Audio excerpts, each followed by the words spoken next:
let's talk about melody lines and how music theory helped me to understand melody lines.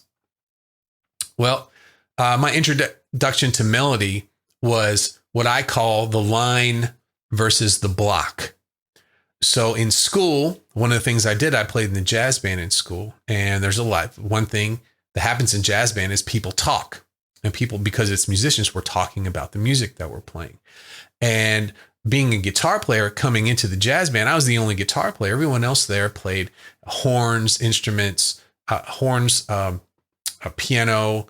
There was a bass guitar player. But when I would talk to different people who played different instruments, it was very interesting. Specifically, like a sax player, I would say, well, what are you thinking when you're playing this song? You're coming up with all that stuff. And they would talk about the line, and they would talk about tension, and they would talk about playing inside and playing outside, things that at that time I wasn't really sure about. And then I would talk to the piano player, and the piano player was talking in blocks. Okay, well, I was for this 2 bars, I was playing this chord, but then I played a chord that slid me into the next 2 blocks of time, which is a new key, right? And it was like 2 people playing in the same band were speaking completely different languages. It's very interesting. And once I started to understand music theory, the difference between the line, the melody, and the chords, the blocks, things started to fall into place. I started thinking, well, where do these melodies come from? It's a group of notes, obviously, and what's different from the chords is they're played one after the other.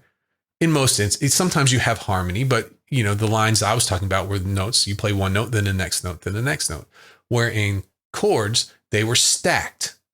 There was several different notes all being played at the same time, creating a color, a complex color. So the line was dealing with time. I'm going to play this and play this and play this over time, over these chords, and then I'm going to take your ear into the next set of chords. They were speaking different languages, but it was a symbiotic relationship. It was a relationship where they needed each other. And well, how did that work? How did these scales work over chords? So I started researching this. I started looking, well, what scales work over what chords? That led me back to the diatonic families.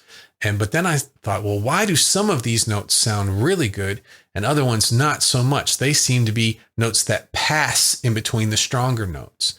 I started realizing there's some weak notes and strong notes. How can I get a grasp on those? How could I get some strong notes and play them when I want to? When you land on a note, that's the worst feeling in the world, where you're playing along, playing something great, and then you find that ending note or that one note you want to ring out, and you land on it, and it's a weak note. It doesn't sound strong at all.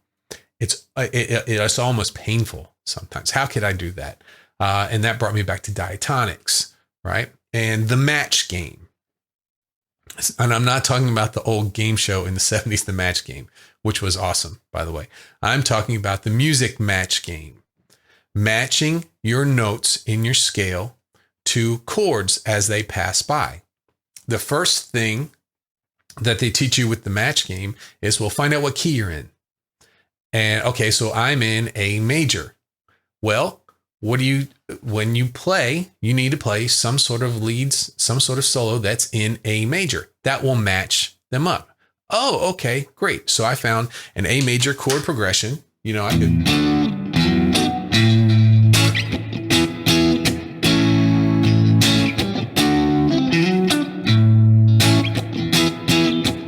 So I'm playing that, right? Well, that's A major.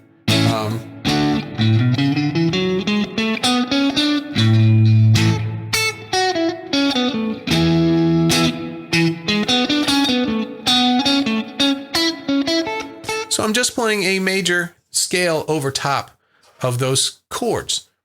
Great, it matched. But the more I played and the more I tried different chord progressions, different times, I realized something. And what I realized was that even though I'm playing the scale, that fits the key that I'm playing in, not every note works very well. Well, that means there's got to be some strong notes and weak notes. And then another thing I started to notice is when that chord, say I'm on an A chord and then I move to a D, right? That same note that I was playing on A that sounded really, really strong. Now that I'm on another chord, which I was told it's in the same key, so it's going to work. Yes, it worked, but it doesn't work very well. I'll do a little loop for you.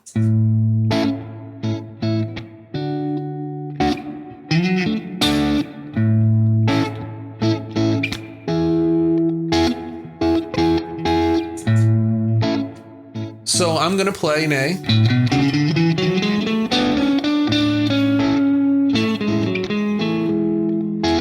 Now the third of the key of A, 1, 2, 3, is a C sharp.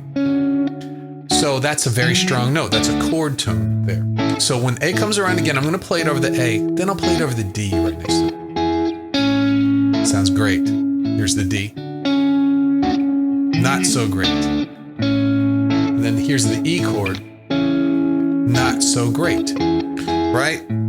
That was confusing to me. How can I get notes that are going to work? How can I find a scale that's going to work over all of these chords every single time? Well, I couldn't. Why? Because every time, even though I was in the right key, I was playing the right chords, every time the chord changed, my strong notes and weak notes changed. So I needed to learn more about, well, what are these notes in the chord? And how can I get that together? And that worked for bass lines, vocal lines as I'm writing these things. So as I had to learn, okay, strong notes, weak notes, diatonic scales, where they come.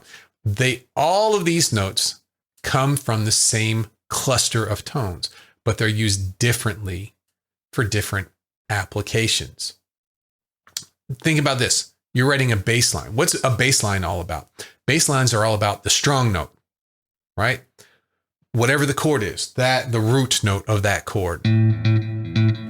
The bass is the foundation. It's establishing that. So it plays those notes, but it can't play those notes all the time. It has to lead into the next notes, leading into the next chord.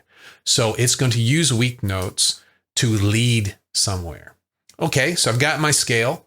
I know what my chords are. I'm going to play a bass line, and I'm going to establish the foundation and lead into the other ones. How about vocal lines? What's the job of a vocal line? A vocal line's sole job is to speak to the listener. And so as you play through your scales, what's listenable? Well, you start to find out over time that a vocal melody is not going to be very complicated. The more complicated it is, the more the listener tunes out. So you're trying to find very memorable notes and jumps in notes over chords that are not super complicated. But then I went to playing solos, right? Solos are instrumental music in general. I noticed that all of the players were branching out. This is where they would take chances. They would explore more of the scales. They would explore high notes and low notes and all over the place, playing some inside and outside notes. This is where you branch out. Maybe you take a little deviation from regular diatonic theory. Okay. How about harmony? So when I was really starting to pay attention to harmony in music, I knew my scales, I knew how they worked with chords, but now I'm hearing these two guitars playing, and they're both playing the line. We're not doing block like piano music. We're doing like saxophone music. There's two guitar players playing together and playing a line together. And they're not playing the same notes, but the notes match as they go. I didn't understand that. I didn't understand, well, how do they do that? How do they get these twin guitar melodies? Then I started realizing I would hear vocal harmonies, harmonized vocal lines, and they sounded very similar to these twin guitar melodies. Well, how do I understand that? How can I harmonize these two things, make them match over chords over time? How does that happen? Through music theory, knowing what the chords are, who are establishing the strong notes and weak notes, what the scale is that I'm playing over those chords, and what the changing strong notes and weak notes are. Strong notes equal chord tones. Weak notes equal the ones that aren't the chord tones at the moment. So music theory helped me with all of these things. So I could make twin guitar melodies whenever I wanted to, harmonize vocal lines whenever I wanted to. Also started learning intervals. What's the distance between two notes? The first intervals you learn is the root, third, and fifth. The distance between the root and a major third, that's a major third interval. And the root and the fifth, that's a perfect fifth interval. Those always sound the same no matter what key you're in. So I tried to get this to happen. I bought one of these harmonizer pedals, right? Have you ever tried one of those? So it was a basic harmonizer pedal. So I wanted to have that twin lead sound, but I was the only guitar player. How could I do that? Well, I found the harmonized pedals don't work. They play one note exactly, let's say a fifth away. And as you go through these chords, sometimes that fifth is in the key, and then sometimes what you're playing, that fifth may not be in the key. So I play along with these harmonizer pedals. Didn't sound great. So then I read up about an intelligent harmonizer pedal. And this is where you can tell the pedal what key that you're playing in, and it will choose to alter that fifth to stay with the scale that you're trying to play. So it's being smart. Oh, I'm going to stay in the scale too. It's not always going to be a perfect fifth away. Sometimes it'll be a half step above or below, but it's going to match through there. And then you can get something that sounds inside. It sounds like it works. It matches. But then I noticed that a lot of the twin guitar leads and the vocal harmonies, they wouldn't just stay locked like that. They would change their intervals. Sometimes there would be a harmony of a fifth. Sometimes it would be a third. Sometimes it would be a third on top. Sometimes it would be a seventh. So the more I knew about music theory, the more I could take the scales that I already knew, find out how they match those chords underneath, and then match the harmonies together right there. Music theory. Hey, thanks for watching. I've got something for you. It's my free practice routine mini course. It's called Get Moving Guitar, and you can get it by clicking the link below in the description. If you would like to support the podcast and get more of this content that's actually designed to help you become the guitarist that you always wanted to be, sign up for my VIP supporter program. For as little as $3 a month, you get access to my private VIP podcast. And I will see you soon in the next video.